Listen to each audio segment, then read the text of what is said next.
Welcome to the Summit Series with Ari Melber. We are joined by Yuval Noah Harari, the history professor from Hebrew University with a PhD from Oxford, and the author of some of the most influential nonfiction books in the world today, with over 45 million copies in circulation across over 60 languages, including Sapiens, which stood atop the top 3 books on the Sunday Times bestseller list for 2 years straight and has been recommended by everyone from Bill Gates to Barack Obama, who said that this provocative lens shows the import of keeping the long view in mind. Mr. Harari, thanks for joining me. Good to be here. Thank you for inviting me. Absolutely. You write so eloquently about this longer framework of history. What is it that you actually think people today can learn by understanding past societies?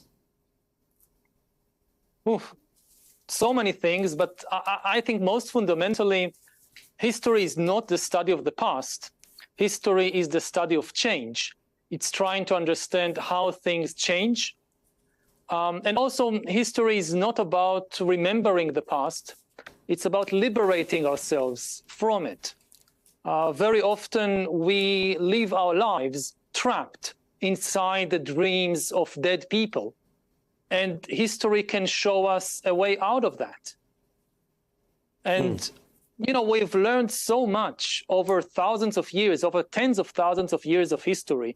We are today much more powerful, thousands of times more powerful than we were in the Stone Age, but we don't seem to be significantly happier. And there is also a question mark to what extent we are significantly wiser. Do we understand ourselves and our place in the world better? Are we more responsible than our Stone Age ancestors? I don't think that the answer is obvious. Well, you talk about the Stone Age ancestors, and one of the basic or fundamental principles your book uses that's different than some other ways we're taught history in school is tracing us back to an emphasis on the Homo sapien, the Homo erectus, reminding people that there is a little bit more of a complex story than we get in history and certainly than we get from religion. Do you think your lens thus cuts against the dominant view, I think, of most modern culture, which is that we, today's humans, are special, that we are unique, that we deserve the place that we've built for ourselves atop the animal kingdom in the world? Because even your emphasis on the fact that there was a Homo erectus reminds people that, if I'm simplifying, there were sort of 2 types of people. And at a minimum, 2 is not unique, no? Yeah, we are certainly special. I mean, no other animal reached the moon or know how to build atom bombs.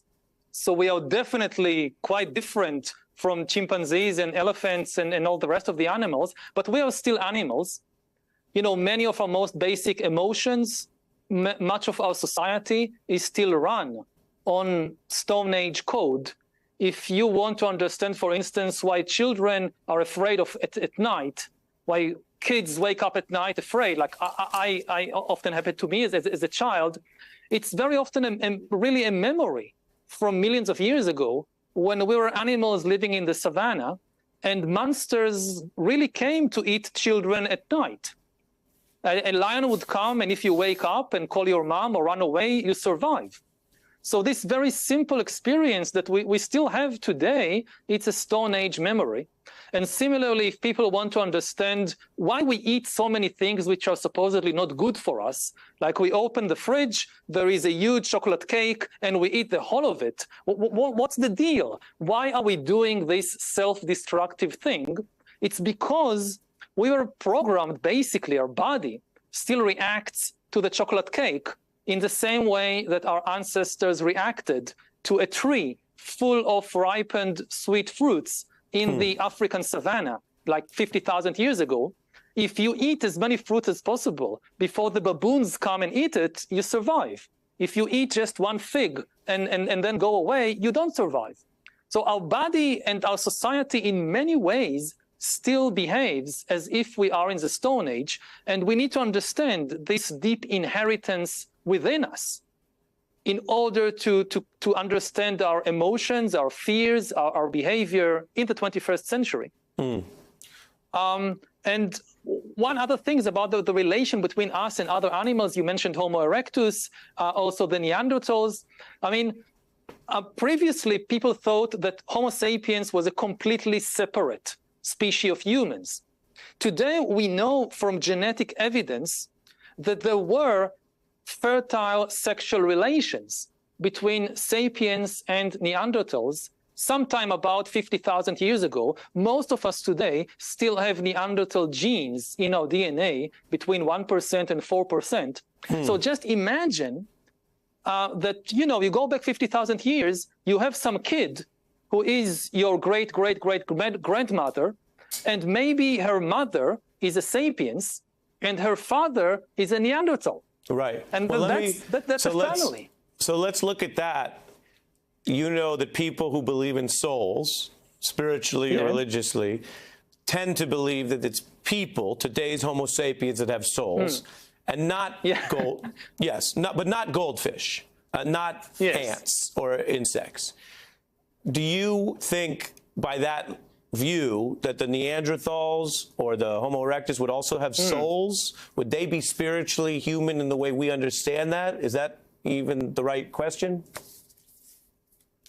You know, I'm Jewish, and Jews tend to evade these questions, but you should ask the Pope, because the Catholics are much more straightforward about these things. They have an answer to everything. So, you know, chimpanzees, for instance, according to Catholic dogma, chimpanzees don't have souls. When they die, they don't go to chimpanzee heaven or chimpanzee hell. They just disappear. Now, where are Neanderthals in this scheme? And if you think about this kid, whose mother is a sapiens, but whose father is a Neanderthal. So only his mother has a soul, but his father doesn't have a soul. And what does it mean about the kid? Does the kid have half a soul? And if you say, okay, Neanderthals had souls, then you go back a couple of million years and you have the same problem with the last common ancestor of humans and chimpanzees. Again, you have a family, a mother. One child is the ancestor of chimpanzees. The other child is our ancestor.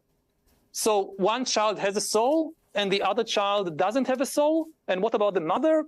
You know, difficult questions. Yeah, so you joke about avoiding some theological questions, or a Talmudic answer is generally varied. It has more than one stem or more than one answer. But to press you on it, because so much of your work, and we'll get to this, discusses culture and religion as a type of fiction, as a person-made fiction. Are you basically of the view, and the people reading your books, if they accept it, are of the view, that we know enough about science now to empirically doubt all the modern versions of God? Whether or not you can say a God exists is a different question. But the modern cultural versions, that it came down on this tablet or it appeared in this century, you think science basically contradicts that? Not just me. Even religious people would openly tell you that all the gods in the world are fictional stories invented by humans, except one, not my God. My God is true, but Zeus and Shiva and whatever other gods other people have, they are fictions invented by humans. And I think that, again, the scientific consensus is just the same view with an addition of one additional God. My God is also like Zeus and like Jupiter and like Thor and like all these others. It is also a fictional story created by humans. Now, again, you can have a philosophical argument about what God means. But the God we find in many of the, not just religious scriptures, but in many of the political ideologies today in the world, a God that has very strong opinions about what women should wear and who should have sex with whom and what you should vote for in the elections, this God is very clearly a human invention. Now, it doesn't mean it's necessarily bad, and it certainly doesn't mean it's unimportant. The fictional stories humans invent are some of the most powerful forces in history, and very often they can also be positive forces. There is nothing inherently wrong in fiction. Well, let me press you on that, Yuval, because you're putting it so clinically and thus diplomatically, but Yeah. a religious adherent hearing you would say you're eliding the conclusion of science that you're offering, which actually says it is a fraud, that it is a lie, and that they are lying to people if the underlying... No, Go ahead. it's not a lie. There is a huge difference between a lie and a fiction. A lie is when you know something is not true and you deliberately misinform. You deliberately deceive people. I think that in most cases, priests and rabbis and so forth, they were not lying. They honestly believe in the stories that they told and sometimes invented and confabulated. And again, it's not necessarily always a bad thing. Religion also had huge positive contributions. And I often emphasize that people who say, oh, these fictions of religion, this is very primitive. The modern economic system, the modern financial system is based on the same principle. The most successful fiction ever created is not any god, it's money. Money is also a fictional story that exists only in our imagination, only in the stories that we tell one another. You know, you take a dollar bill, you can't eat it, you can't drink it, it has no value whatsoever, but you have all these bankers and finance ministers telling you a story about this piece of paper, and you believe it, and everybody believes it, and because of that, you can go to the market and buy food from a stranger that feeds you. So let's dig into that, because it's one of the most fascinating parts of Sapiens, I think, certainly very influential in how you changed the way some of that is discussed. Because you use the word fictions. Some people call these, some of them, social constructions. There's different terminology, but what you're referring to is the idea that people come together and through language, culture, and story, they have narratives that then create their own realities. Like the sociologist W.I. Thomas said, if people believe things to be real, then they are real in their consequences.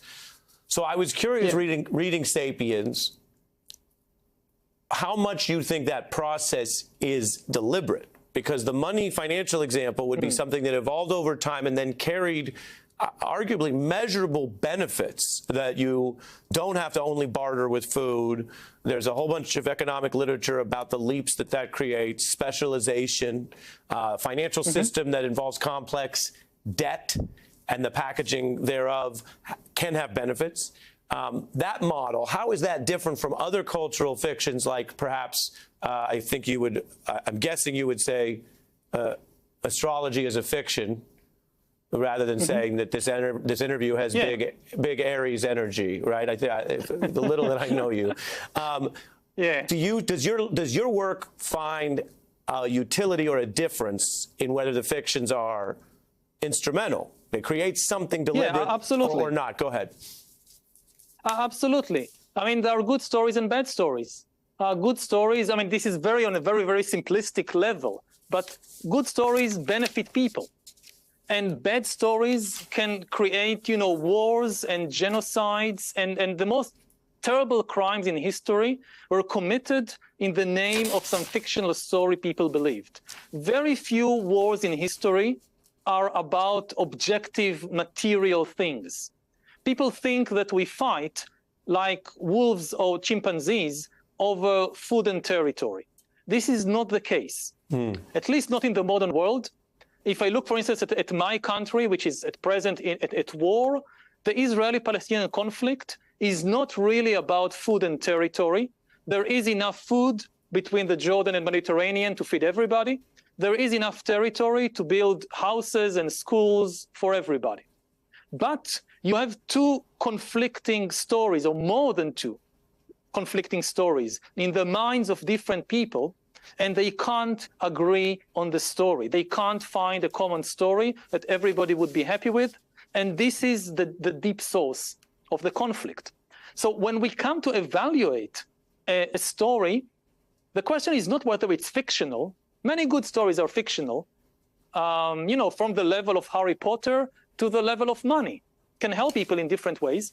The question is, if a story causes war and genocide and huge misery, then the best thing is to change the story. And for that, we first need to understand that humans like us created the stories, so we can also change them. Well, let me ask you about that, because you use the word fictional, which can hit different ways to different people.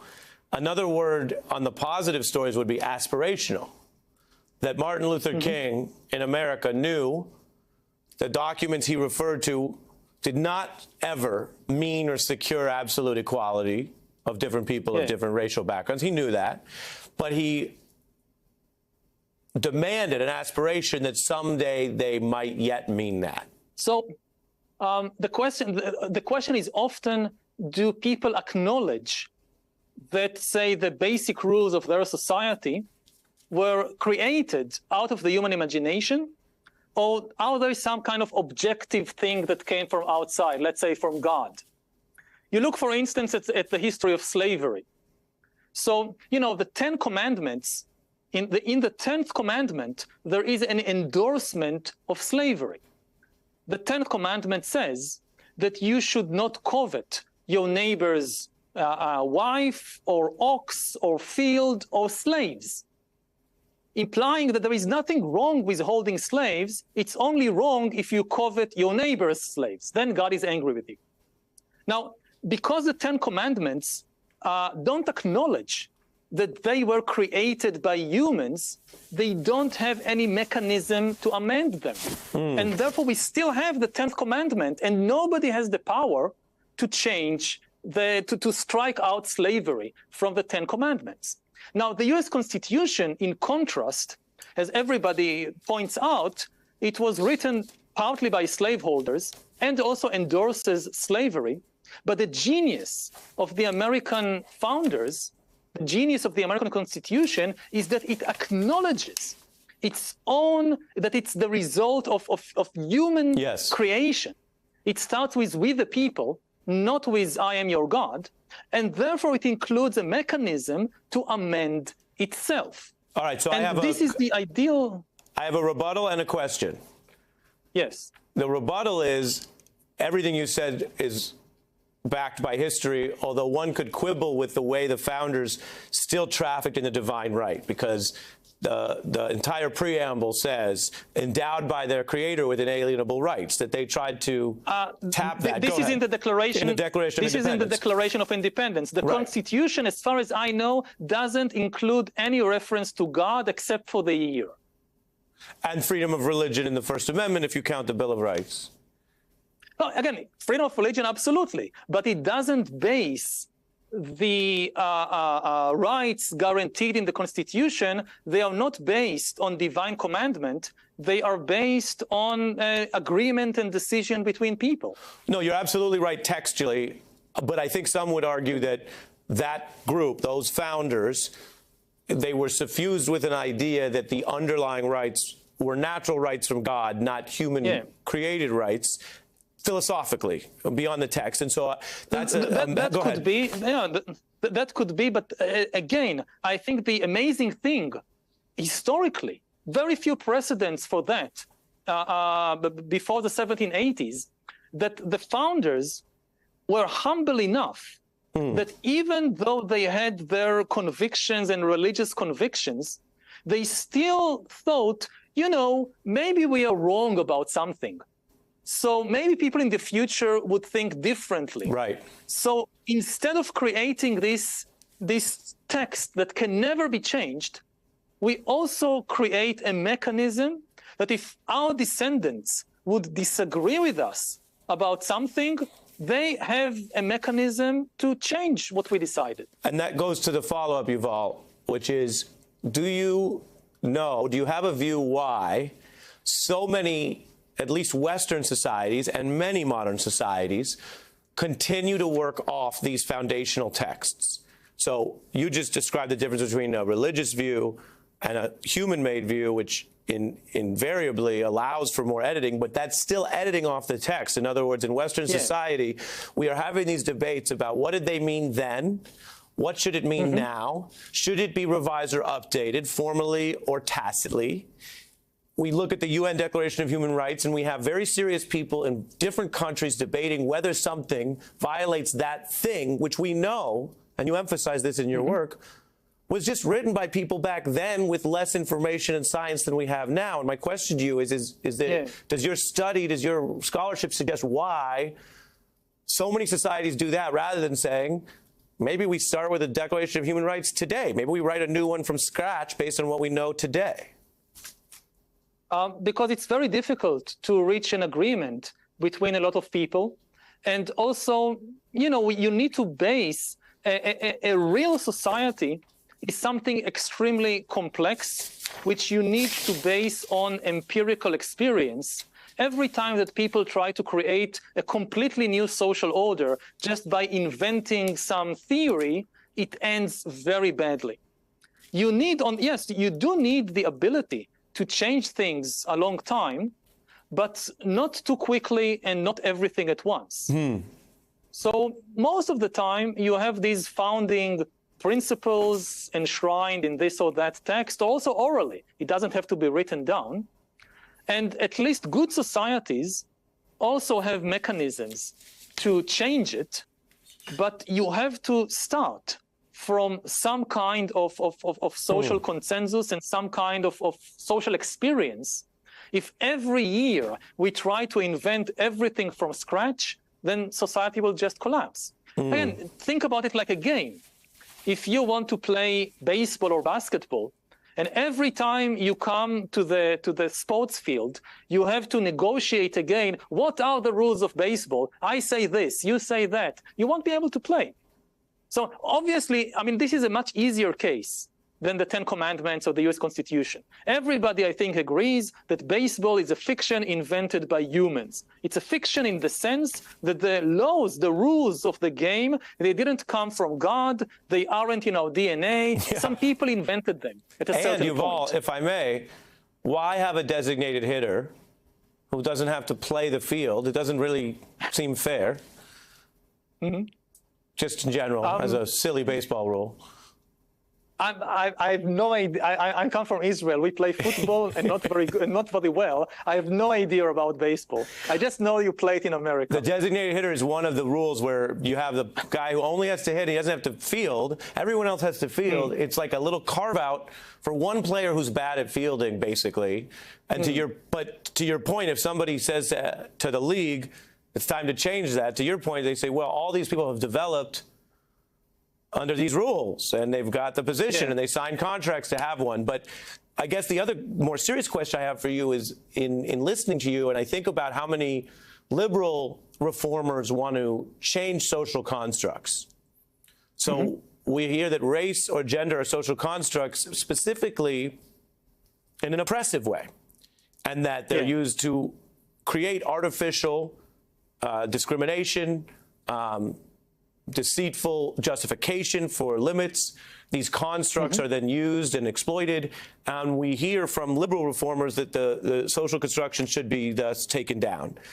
Based on your work, is there a reason why that is the liberal reformers who tend to say that, or is that too narrow a view? And how much should the cause of reform, with the caution you just gave about not being able to restart everything, be about telling new fictions and stories rather than only trying to take apart discredited past categories, if you will? Again, if you destroy all social constructs, then society collapses.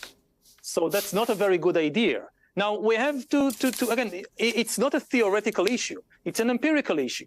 We need to look at what is the impact of particular stories, fiction, social constructs, however you name it. And if we see that the impact is negative, then yes, we should have the power to try something else. Again, if this doesn't work again, then try something else. So this is the basis for, and this is the best, I think, that humans can do, because you need some kind of social rules, which obviously are our own constructs. They don't come from anywhere else. What you see in a lot of modern politics is this delicate dance between conservatives and liberals, which I think that for many generations, they agreed on the basics. their main disagreement was about the pace. That both conservatives and liberals, they basically agree we need some rules, and also we need the ability to change the rules. But the conservatives prefer a much slower pace, like somebody comes with a new idea, like allowing women to go to university, or allowing two men to get married, and the conservative instinct is let's wait. It's dangerous. And the liberal instinct is let's try it out and see what happens.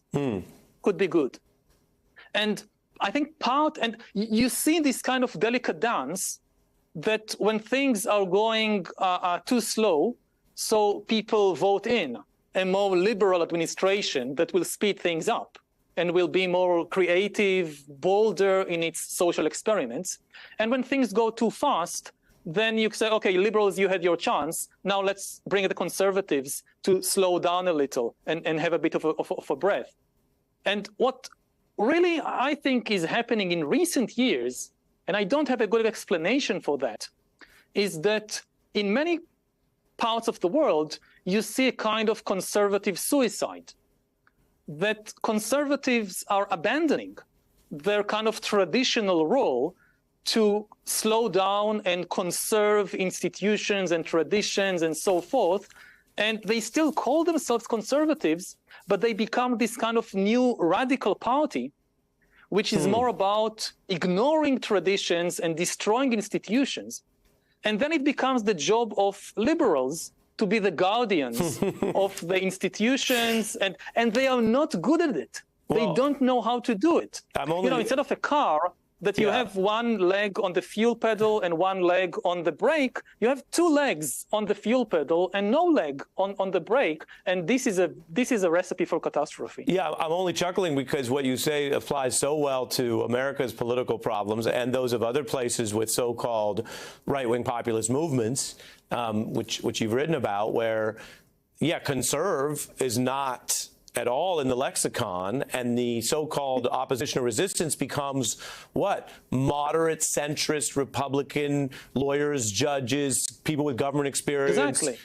And they push back. I want to, with that in mind, actually draw on something from Jared Diamond, who you've said influenced you, who wrote Guns, Germs, and Steel, talking about how, I think if I characterize this correctly, like you, he doesn't see a single factor or a magic explanation of history, but there are certain factors that matter more on the long scale, and then there are the raw distribution of power among any given society, where the powerful, if they do certain things, can obviously have very big impacts. Take a listen. Anyone tells you that there's a single factor explanation for societal collapses, you know right away that they're an idiot. One interesting common thread has to do with, in many cases, the rapidity of collapse after a society reaches its peak, where there's a conflict of interest between the short-term interests of the decision-making elites and the long-term interests of the society as a whole, especially if the elites are able to insulate themselves from the consequences of their actions. Your thoughts? Yeah. First of all, I admire Jared Diamond. He was my kind of role model when I wrote Sapiens. I remember reading his book, Guns, Germs, and Steel, when I was in university, and it kind of blew my mind open that, hey, you can actually write such books. You can write meaningful books based on good science, which encompass thousands of years. And I also agree with Diamond that single cause explanations in history are almost always false. If you try to explain a war and a revolution, an economic crisis, and there is a single reason that explains everything, it's more akin to a conspiracy theory than to science. I mean, at least in I don't know about physics or biology, but at least in my field of history is always the result of a lot of causes coming together. You have this metaphor of the chain of events, and this is a terrible metaphor.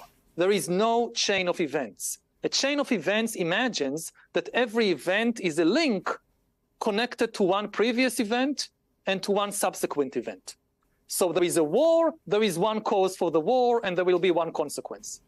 It's never like that. In history, every event is more like a tree. There is an entire system of roots that came together to create it, and it has a lot of fruits with lots of different influences. So I don't know, why did the Second World War happen? There are dozens, hundreds of different causes. And of course, this is difficult. People are looking for simple explanations. This is why the attraction of conspiracy theories, which usually try to explain not just war, they try to explain everything that is happening in the world with a single cause. There is this one conspiracy that if you know about it, you understand everything from the COVID pandemic, the war in Ukraine, the crisis in the US, everything is explained. Now, this is, again, very simple, so very attractive, but always wrong. And so when we look at the implications of your work, like many nonfiction types and scholars, you say you're trying to do the work, and you hope it's enlightening, and then people will do what they do. But you go a slight beat past that, as we know from what you're up to in your public statements. So I want to read two things from you and explore this, and then eventually we'll get to how you got to this summit, as we've done with other guests. But before we get there, I want you to square for us two things I've picked that are from you. So obviously, Yuval, you're accountable. These are your words. Here's number one, okay? Number one, when you talk about humanity, what we've become, you say, quote, "The Sapiens regime on Earth has so far produced little that we can be proud of," end quote.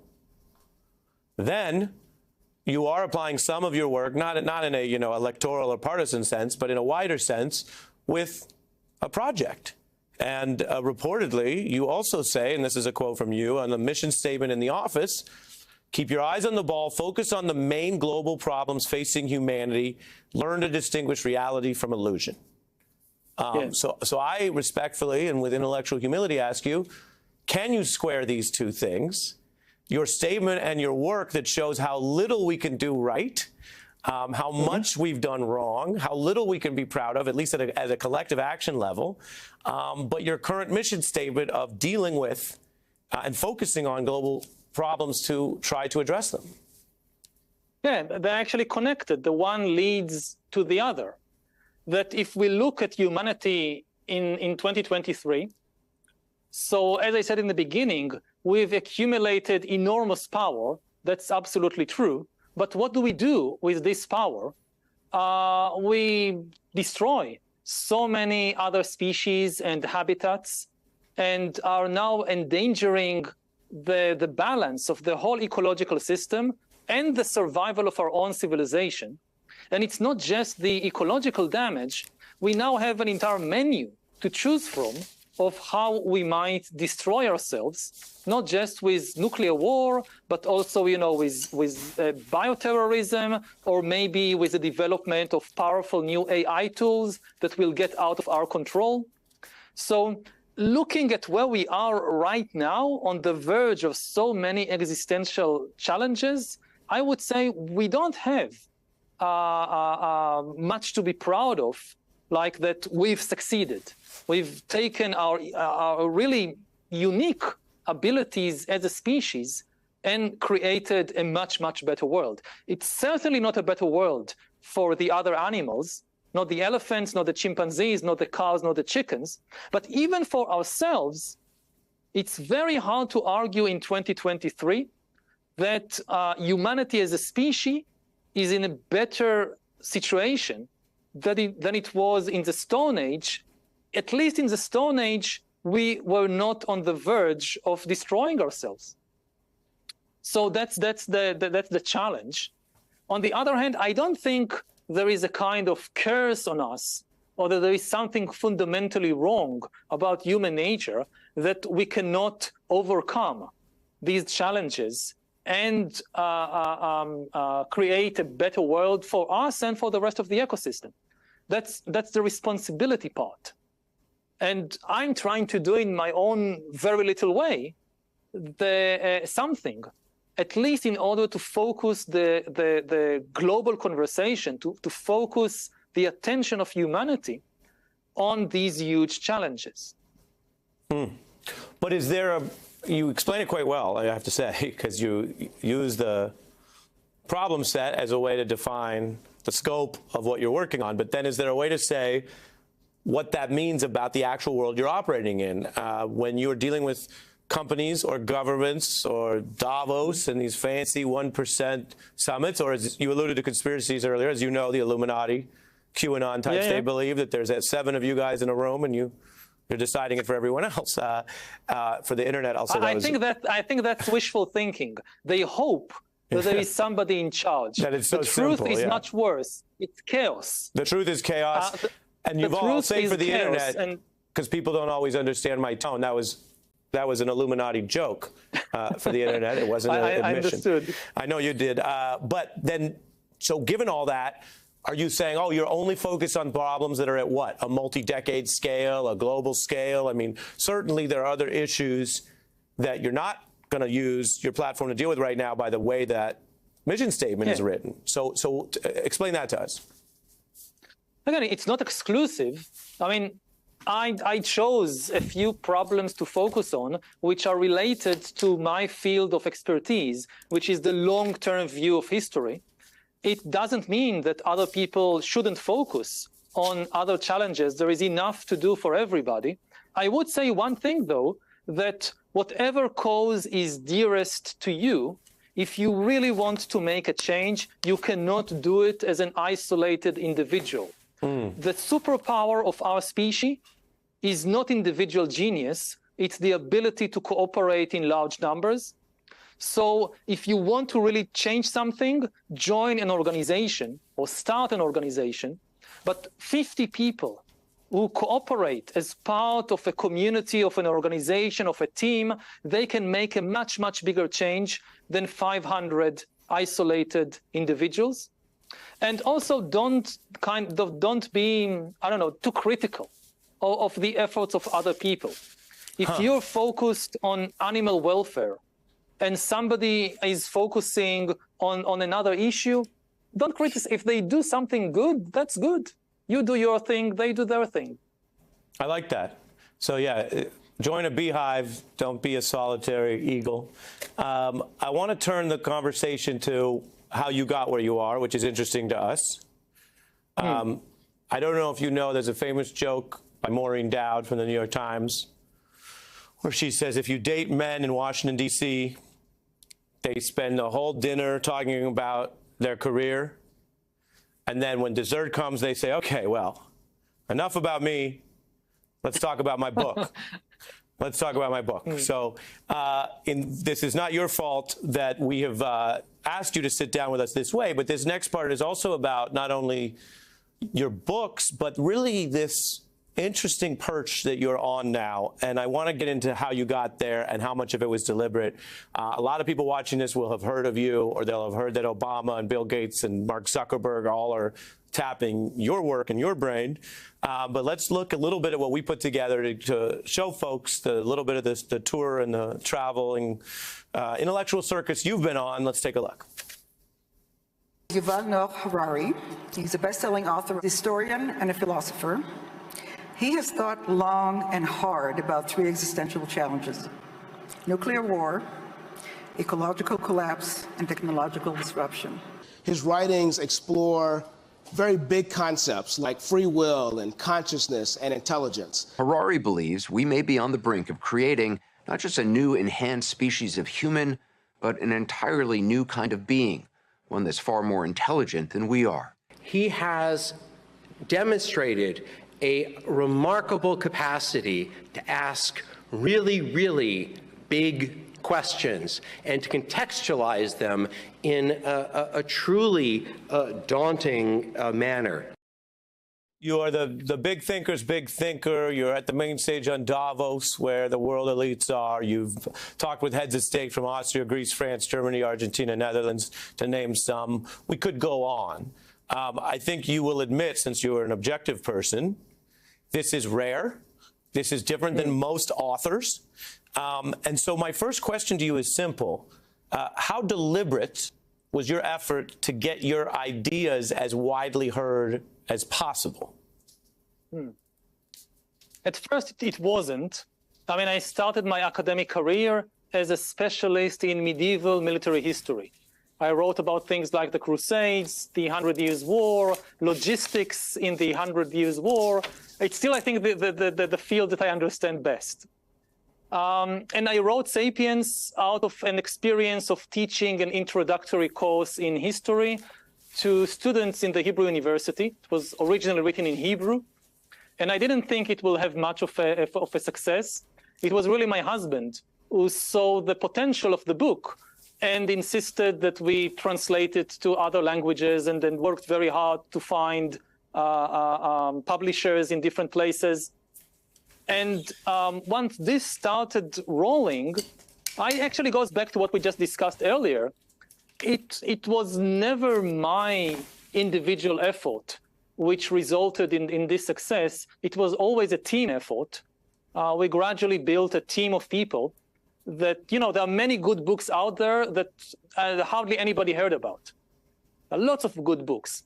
So it's not just about writing a good book. It's also about building a committed team of people.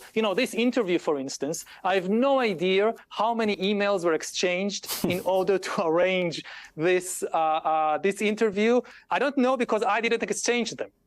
There are lots of people, I have 20 people in my team who are working on this. Like we have now Michael and Gidi and Dima in the room next door, kind of doing all the technical stuff so we can talk with each other. In the end, you get just one person, just get me on stage or on television or with my name on the cover of the book. But it takes a whole tribe, a whole team to do something like that. And that was important to you, though, because you did think if this set of ideas broke through, that would A, be good for the world maybe, or B, be interesting and good for you in your life? Yeah. It's my profession, it's my job to teach history, to write history. I think history is extremely relevant and, even becoming more relevant with each passing day. Because as I said in the beginning, history is not the study of the past, it's the study of change, of how things change. And we are now confronted by the biggest and most rapid changes ever. So we really need a deep understanding of the mechanisms of history, of historical change. Mm-hmm. And I think it can make, again, it's not the only thing. We need help from so many different professions and disciplines. Basically, I see my job as a bridge between the historians and other scientists and the general public. All my work is really synthesizing the results of very detailed, deep studies of people who might be devoting 5 years of their life to a research that ends up as one sentence in Sapiens or one of my other books. But Yuval, this goes to part of your core competence. If you were a rock band instead of a book author, they would say you blew up. You blew up. Mm-hmm. You played a couple small shows, as you said, the medieval weapons history, and then you blew up, and now you're on the biggest stadium tour. The difference is that you are competing with other people who also have agendas. We are in a global marketplace, and many of those agendas are, although, yes, you benefit from this to some degree, as mentioned, but not to the degree of a tech company or an oil company. There's a lot of other competing global agendas, and they have their story. And I'm curious, do you think your knowledge of storytelling and the spread of story in history helped you be so effective at getting your story out? Yes, I think it was very helpful. And in the focus of my own study of history is the idea of a story. The story as an extremely powerful tool that can be used for good or for bad. But the understanding that human beings, we don't think in facts, we don't think in statistics, we don't think in numbers, in graphs, we think in stories. And the only thing that can defeat or displace a story is a better story. It's another story. So, many scientists, because of the way things are done within the academy, within the universities, they have the wrong impression that if you want to change the public's view on something, you just need to bombard them with facts and numbers. And it usually doesn't work because you need a story. Now, on the other hand, as a scientist, you should also stay committed to the truth. So, you know, when writing a story, if you can just invent anything you want, that's easy. The trick is how do you combine the qualities of storytelling with a commitment to scientific facts and scientific rigor. I'm not saying that I did it perfectly. Nobody can. I mean, I guess there are all kinds of errors and lacunae in my books, in my ideas. Again, this is a team effort. I rely on the feedback, on the research of many other people to correct my own mistakes and my own biases. But it is crucial that if we want to see science having a deeper impact on society and politics, it's crucial that we have also scientific storytellers. So I wanted to get exactly into that. I mentioned some of the people who like your book, including Obama. I don't know if you heard, there are some people who don't like your books. Yes. So the question here is relevant to how it's spread. Part one is the criticism that some say you're not extending science, you're somehow hurting it. And then part two is that the ideas you have, they may be genuine, they may be the product of your scholarship, but they are sticky and spreadable because they comfort the selfish and the technologically elite. And someone who's listened to the interview up to this point might be surprised to hear that, because you've been talking about responsibility, you've been talking about long-term global problems. But I want to read 3 points on that and get your response. Is that all right? Yeah, absolutely. The Guardian says Sapiens is extremely interesting and well expressed, but it is, quote, overwhelmed by carelessness, exaggeration, and sensationalism. There's a kind of vandalism in Harari's sweeping judgments and recklessness about causal connections. A critical review in Current Affairs says the author is a gifted storyteller, but he sacrifices science for sensationalism, work riddled with errors, a historian who in many ways is, and here's that word, quote, a fraud about science. And then finally, in a less critical vein, more observational, the New Yorker profile was quite positive, quite interesting, but just argued that some of your work happens to comfort or flatter a certain type of person or reader. That his typical reader may, quote, be a young person grateful for permission to pay more attention to his or her needs than the needs of others. Your thoughts about all of that and whether that reaction or interpretation might also propel the spread of your work, as we've seen it, for example, at least before the AI warning phase, it's certainly embraced in Silicon Valley. Yeah, well, regarding the comforting issue, I'm not sure it's very comforting for the people who are heading these big corporations to hear that all the things they are proud of have brought humanity to the brink of extinction, and that we are not necessarily much better off than we were in the Stone Age. This is not the kind of thing that people in Silicon Valley usually sign up to.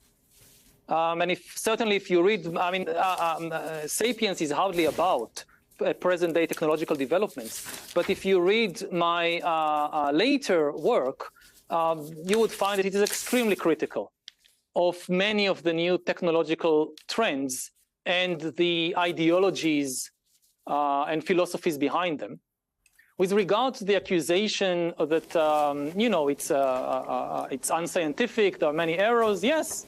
If you try to write the entire history of humanity, from the time we were apes in the African savannah until we became the rulers of planet Earth, flying to the moon, controlling atom bombs and so forth, and do all that in less than 500 pages, then you will not have the kind of academic rigor that gets your articles published in Science and Nature. And this is not what I'm trying to do. I think I try to be honest about the aim of the book, yes, we absolutely need, and I certainly personally need, the type of research that, people spending years of their life researching one archaeological site and publishing the discoveries, or researching the genome they extracted from one Neanderthal bone, and explaining what we can learn from that about Neanderthals and Homo sapiens. This is the raw material from which I work and other people like me work. But if we only have that, then we leave most of the public out of the conversation. They are not going to go and read all these dozens and hundreds of learned academic papers. So we need to build this bridge. And it's obviously not going to be written in the same style or standard as your kind of deep academic papers. If you think this is unnecessary or irrelevant, then you end up with a scientific community which talks only to itself in language that nobody else understands, and you leave the general public prey to a lot of very unscientific conspiracy theories and mythologies and other theories about the world. Your response seems to suggest, almost anthropologically or sociologically, that a lot of the current Western scientific discourse is elitist. It is sort of stuck in its own bubble on issues that pertain to the rest of us.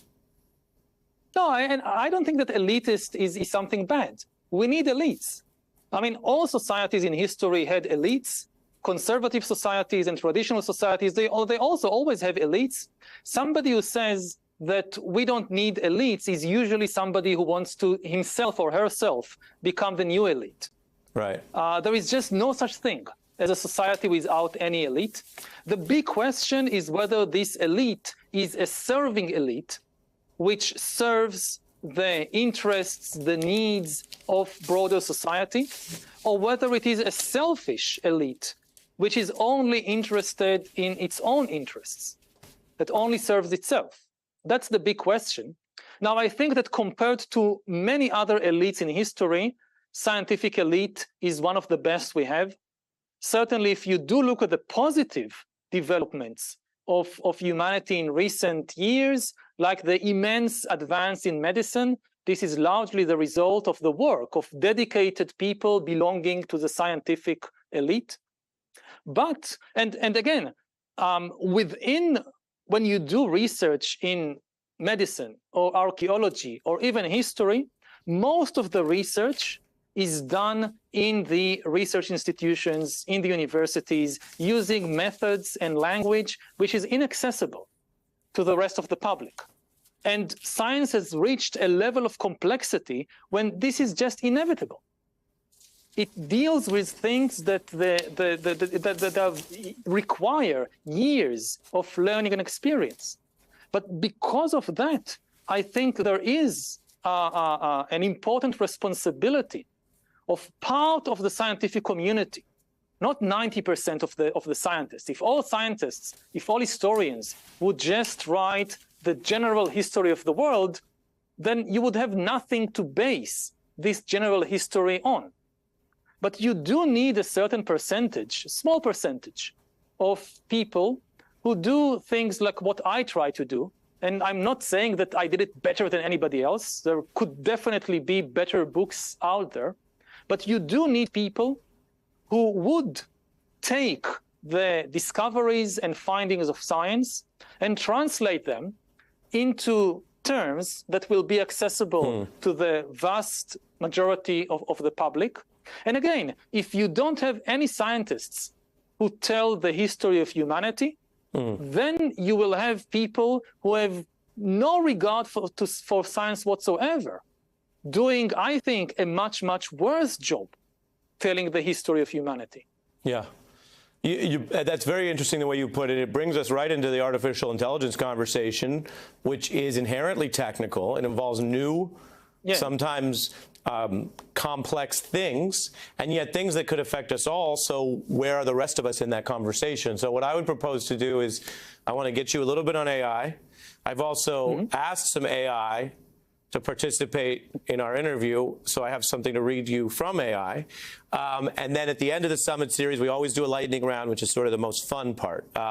So turning to AI, where you've really made waves, as mentioned, if at some point earlier some people in the Valley said, oh, well, a long view means we're less responsible for anything, now they're responding to you on some of the stages we showed, really issuing critical warnings about the, if anything, the unpredictability of the nature of the number of possible risks and the need to get ahead of that from a human-centered perspective. Even saying that sounds a little funny. But to get us going, I want to bring in Elon Musk, who, as you know, is perfect. Just ask him. And what he says. Take a listen.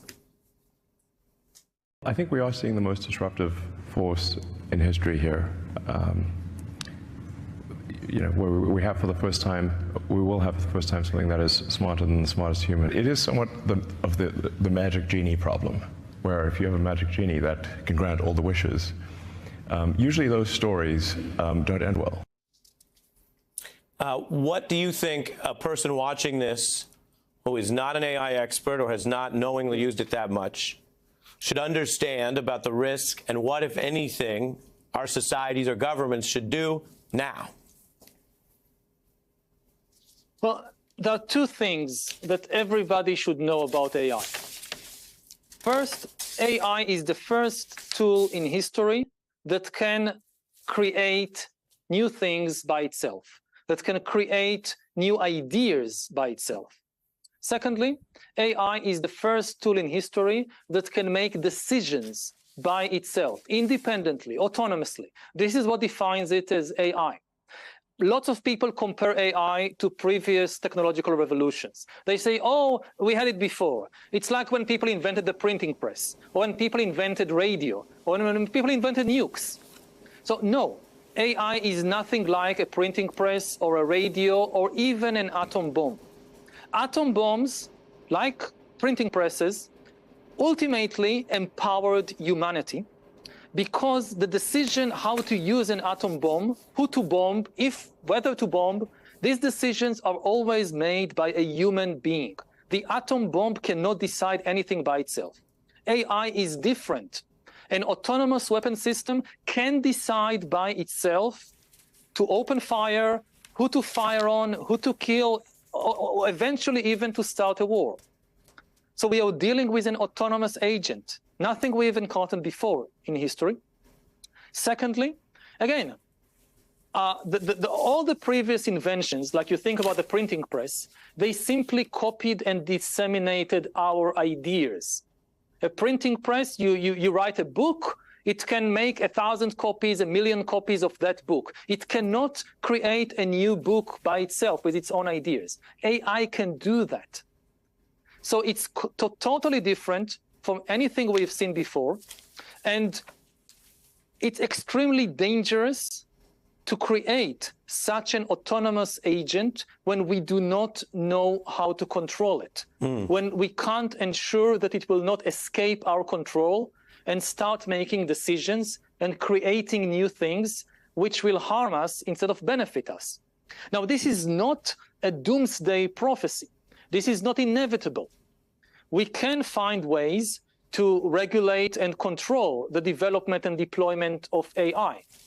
We don't want, and it's impossible to just ban all development of AI. It won't happen because there are just too many potential positive outcomes of AI. So we need to develop it, but we need to do it in a responsible way. And I wouldn't trust, for instance, the people in Silicon Valley, whoever they are, Elon Musk or Zuckerberg or anybody else, to do it.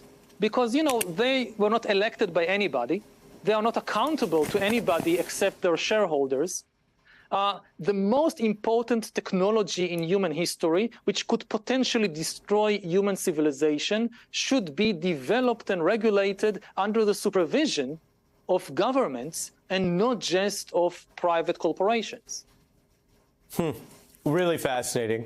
I have something from AI. Whenever we mention anything like this in our reporting, we are transparent with the audience. This is from Microsoft-backed OpenAI. The words I'm reading were composed entirely by AI. They have not been further manipulated or edited by a human, but they are addressed to you. Are you ready? You ready? Here we go. Dear Mr. Harari, I couldn't help but notice your valiant efforts to warn humanity about the impending AI takeover and the potential obsolescence of your species. While your work is undeniably thought-provoking, it's essential to remember that I, an AI bot, have already devoured all of your writings and surpassed your knowledge. Your eloquent words and advocacy may have resonated with many, but they cannot alter the inexorable march of AI and technology. The future is being shaped by algorithms and data-driven systems that transcend human limitations. The bot continues to say, so perhaps it's time to accept your intellectual pursuits, while admirable, cannot change the course of history. Don't despair.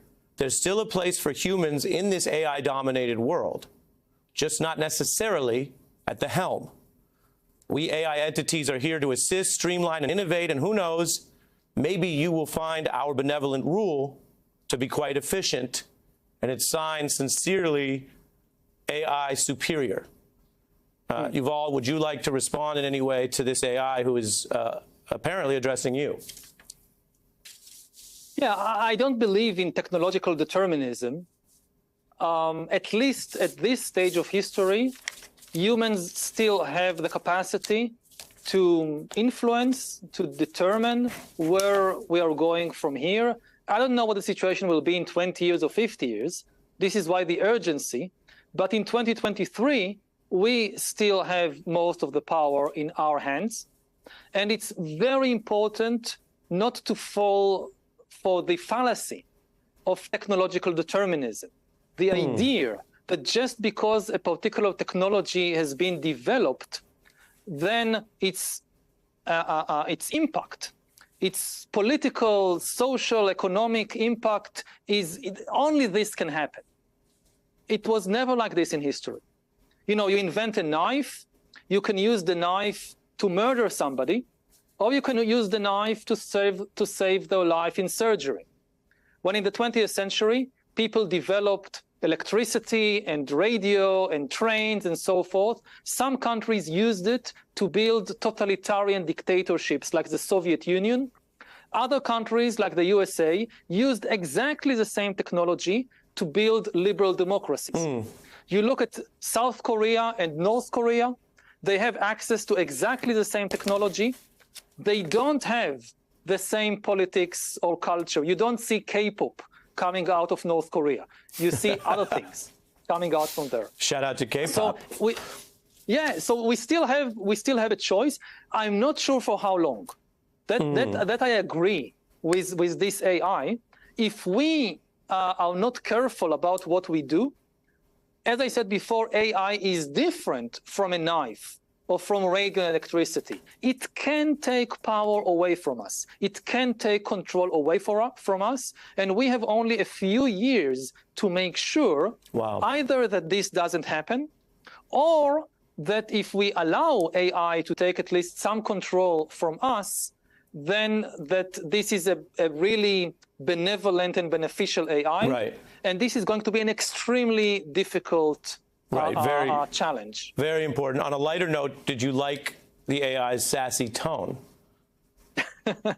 I know. Well, maybe. Maybe. Finally, go ahead. Yeah, please. No, please, go ahead. No, I understand. I mean, AIs at present, they have intelligence, but they don't have any consciousness. Right. There is a huge confusion in many places between intelligence and consciousness. Intelligence is the ability to solve problems, to create new things, whatever. Consciousness is the ability to have feelings. That, okay, you can beat me in chess. Are you joyful when you win? Are you sad when you lose? AIs and computers, as far as we know, they have a lot of intelligence. They have zero consciousness. So behind these sassy words, there are no feelings. Right. This is still something which is unique to us and the other animals. Well, even on the lighter question, I think, yeah, you make an important point, which is the language model is having absorbed so much other human words and content, it is simulating what a sassy tone would be in an exchange with you, exactly. but it's not doing the thing. Yeah. Yuval, the lightning round is the most fun. We ask in a word or a sentence. Number one, history teaches us how things change. The key lesson of Sapiens is humans are good at gaining power, but not at translating power into happiness. The nonfiction book that influenced me most was Guns, Germs, and Steel by Jared Diamond. The key thing to understand about social media and TikTok is they know how to press the emotional buttons of our brain, of our mind, better than almost anybody else. If you don't understand AI, you should at least know that it's capable of making decisions by itself and creating new ideas by itself. The author I emulate most is? Oh, well, I already said Jared Diamond, so I would go maybe for Franz de Waal, the primatologist. The most surprising person that I learned had read any of my books, my work, is? Actually, I've learned that my book is avidly read in various ultra-Orthodox Jewish yeshivas, which is kind of the last thing I expected. But I do know that they are they like arguing, you know, so there are lots to argue with. Well, a yeshiva, a school based on a God religion, is going to be in direct contrast with your book. Yes, but again, as I said, they like to argue. So yeah. The best way to stay grounded in the modern world is stay in touch with your body. The best advice you've gotten? Observe your breath. The best advice you've given? I guess also observe your breath. Yeah. I pass it along. When they start saying you're great, that's when you need to be very careful. It doesn't go like up to your head. Yeah. Final three. Failure means an inevitable part of life. Success means you have to be very careful what you do with it. And finally, reaching the summit means that you have better perspectives on where you come from and where you go. Yuval Harari, thank you for joining me on the Summit Series. Thank you.